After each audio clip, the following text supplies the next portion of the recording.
What's up guys, Muffin here, and today we're here to react to the internet's idea of introverts. The video is by Caitlin, make sure to check her out. People don't know what being introverted really means. The most common criticism I hear about YouTube animators is how they all seem to have these copy-paste personality traits of being shy, anxious, and kinda socially awkward, which does not equate to being an introvert. It Yep. drives me a little nuts because it's such a popular yet frequently misused term. Where you land on the spectrum does not depend on your level of shyness. There are loud and energetic introverts the same way there are quiet and shy extroverts. It all comes down to your social battery type. Introverts get drained from talking to people, while extroverts actually rely on people to feel energized. That's factual.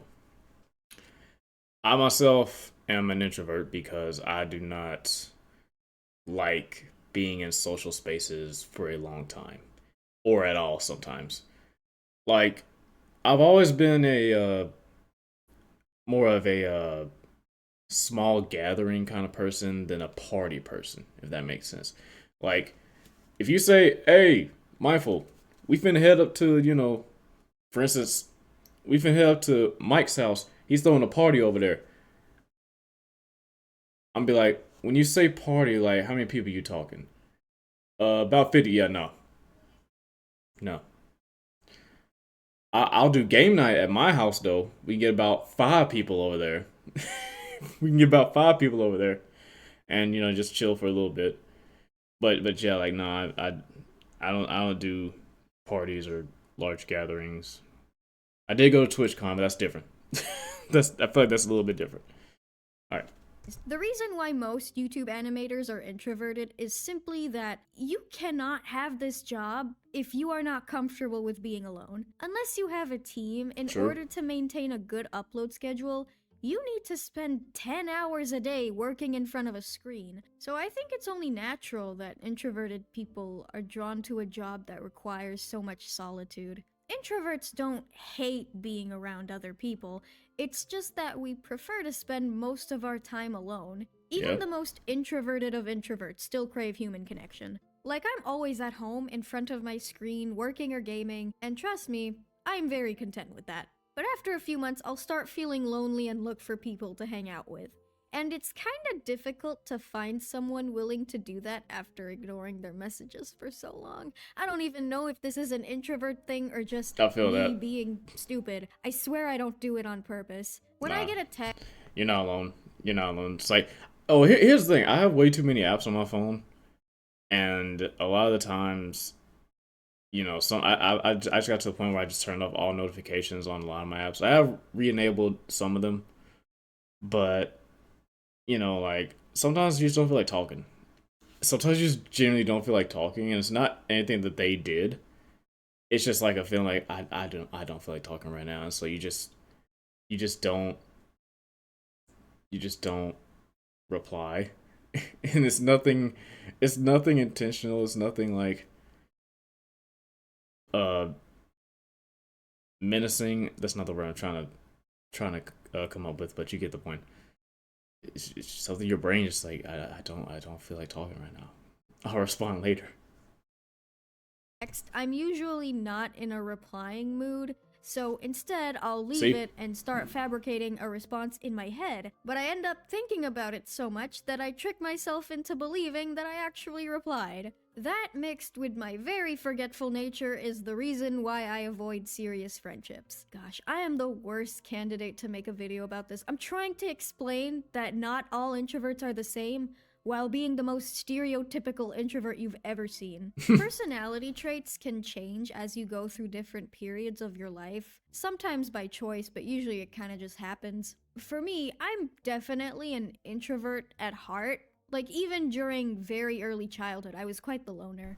So much so that my family got in trouble for it, but we don't talk about that. However, Oh wow. when we moved countries, I actually became an ambivert for a while. This was mainly because I attracted so much I attention might by need to look being up the what an girl who ambivert came from the is. I other have no side idea. of the planet. On my first day of school, I got flocked by dozens of people asking me if I lived in an igloo and if I ever met Justin Bieber. People were very interested in me, so I kind of just went along with it. During that specific period, I was very outgoing and was friends with practically everyone, but I still felt the need to withdraw from social spaces because my brain needed to calm down. Sometimes. Actually, thinking back, I'm not fully sure if I was an actual ambivert or just an introvert placed in a very specific set of circumstances. But that doesn't matter because I eventually slid back into my old ways during my high school years. Which is not a bad thing. There's also this weird misconception that being introverted is some kind of flaw that needs to be corrected. Uh, It's really not. It's really not. There are so many people who like to like try to change introverts. Like, but come on, man, you need to go out more. Come on, man. Let's go to this place and hang out. And let's go to the bar and get a drink. Like, there's nothing wrong with me just wanting to chill at the crib, brother. I've been outside today. That's enough. It was a beautiful day outside. I walked around the complex for about 3 laps. I'm good. Okay. Like I'm not a little gremlin just chilling in my room all day 24/7, never seeing the sunlight. Please stop trying to change your introverted friends, okay? Accept them for who they are. That's all I gotta say. it's not.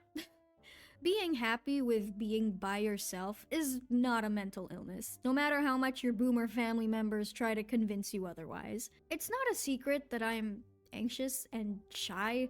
I've mentioned it before, and you'll often see it in my body language. I usually animate myself having one or both arms crossed to kind of hug myself while I'm talking, but that has nothing to do with me being introverted. It has come to my attention that some people are under the assumption that I'm faking my personality to come across as being more relatable and that I don't sound introverted enough.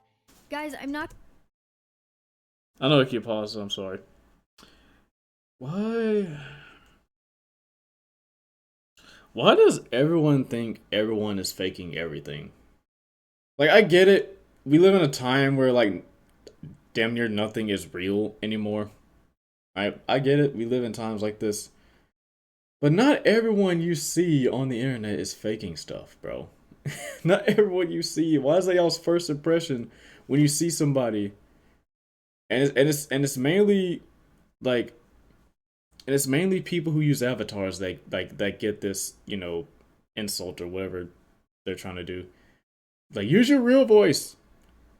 Is that how you actually act? Brother, brother, not everyone is putting on a facade. Not everyone is putting on a facade. Some people just talk the way they talk and act the way they act. Oh, that's so annoying. I'm sorry, keep going. Let's unpause, I'm sorry. Giving a live TED talk, I record my voice in a dark closet. Those two are not the same. Feel free to talk about what category you think you fit into. I know that most of my audience composes of introverts because YouTubers tend to attract audiences that mirror themselves, but it would be really cool if I could see some different experiences in the comment section as well. Thanks for listening. See you in 3 months. Great video by Caitlin. She brought up a lot of good points. I'm not gonna keep on talking because I've been talking this whole time pretty much, but um, yeah, there's a big difference between what people think introverts are and what they actually are. Like I said, be sure to check her out. Thank you guys for watching. I want you guys to stay safe, stay positive, and remember, be mindful.